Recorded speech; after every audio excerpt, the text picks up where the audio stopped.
For this first lecture, we're going to take a look at the family meeting, how that should be conducted. Then we're going to move on to look at the plan document itself, how to put it together, what should be in it. And then we're going to look at another document, which we call the Emergency Documents Kit. What documents you should have in the kit, why they are important. They're going to be vital for you. And then finally, we're going to take a brief look at information sources. These are the preliminary steps you should go through in creating your emergency disaster plan. These steps are vital, so listen to each of them, and here we go with the lecture. The first step in creating your plan is to have a family meeting. The family meeting is critical in importance because it will help establish everybody's needs so they can be incorporated into the plan. Be sure you include everyone, including the children. They need to be a part of this so they will buy into it and feel that the plan is part of theirs. They're more likely to participate in the plan in an emergency rather than ignoring it and doing something else.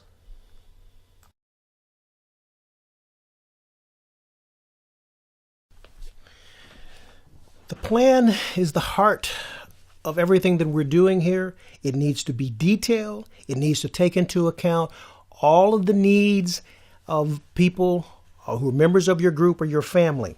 So you want to put together a detailed plan and discuss it in minute detail with each member to be sure that you've got adequate plan buy-in and that they understand what they're supposed to do in an emergency. So here is how we're going to create the plan. We're going to meet with the family and discuss their needs so they can be properly prepared for the disaster. You're going to delegate responsibilities. You're going to give people tasks so that everyone feels that they have part ownership in this plan. You're going to discuss the types of disasters that you're going to be planning for. Your plan may alter itself a little bit depending upon each type of disaster. So you want to consider each one and discuss these fully with the members of your group. Then you're going to pick 2 places to meet. Remember, you may not always be at home when a disaster occurs, and if this happens, you want people to know where they should meet you. If they're children, this is very important because they may be at school, they may be out with friends. You do not want them going home in a disaster when you may not be there. So have a plan to meet at home if you're there together, and a plan to meet someplace else, a secondary meeting point. Outside of your neighborhood, so in case you can't get back to your home. You also want to have preparations so that if you can't get back to your home, you're prepared to meet and to proceed with the rest of your plan at that point. You also want to develop an emergency communications plan. This is important. Most people think that they'll simply pick up their cell phone or go to a phone and it will work. That will not be the case. Cell phones usually are the first to get overloaded, and we don't have a lot of the regular old-fashioned phones around. If they are, if you can find one, it's probably going to be a lot of people trying to use it. You want to have a communication plan. You want to ask somebody outside of your area, outside of your community, to act as a family contact.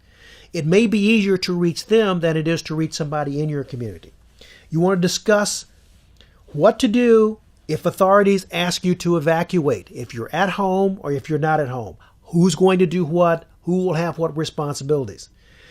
Be familiar with escape routes. You want to have all of those planned out, more than one route, so you can go to an alternate if the primary is blocked. And then you want to plan for how to care for your pets. Have a designated site together. Decide whether the shelter you're going to can accept pets or not. If not, where the pets can be taken so they can be appropriately cared for during the emergency. The next thing we want to discuss very briefly is the preparation of an emergency documents file. This is extremely important. Having the appropriate documents can make the difference between being prepared and successful in an emergency and being dropped into chaos. You want to have copies of birth certificates, copies of marriage licenses, copies of mortgages, copies of your passports, copies of all the important documents on you and in your emergency kit so that you will have them available in case people ask you for them. Keep the originals in a safe place, but have 2 copies, one that you will have possession of and one that you give to another person outside of the community so that if your copy is destroyed, they can provide you with copies of the document so you can move forward. This is extremely important. please have an emergency document file in place. It will make your life very much simpler in an emergency.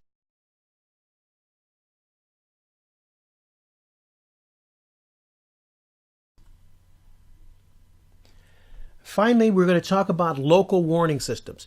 You want to have access to warning systems. In the United States, we talk about NOAA, the Weather Service, the National Weather Radio Service, some agency that we can turn to and find information about what's happening and what places are being impacted, whether we have to move, whether we don't have to move.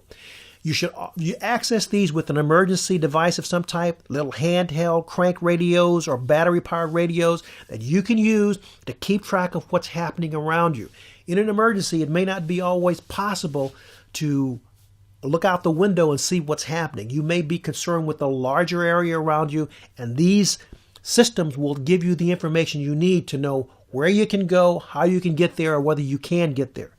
So please, understand which local emergency resources are available to you and have a device suitable to communicate with them. Now, at the end of this lecture, we're going to place some documents. We're going to place the ISO document, international document for company resilience, as well as a copy of the document that part of the United States government. There are other documents around, but these will show you what large documents look like, how detailed and thorough they are, and give you some idea of what you need to do for your planning. All right? Thanks.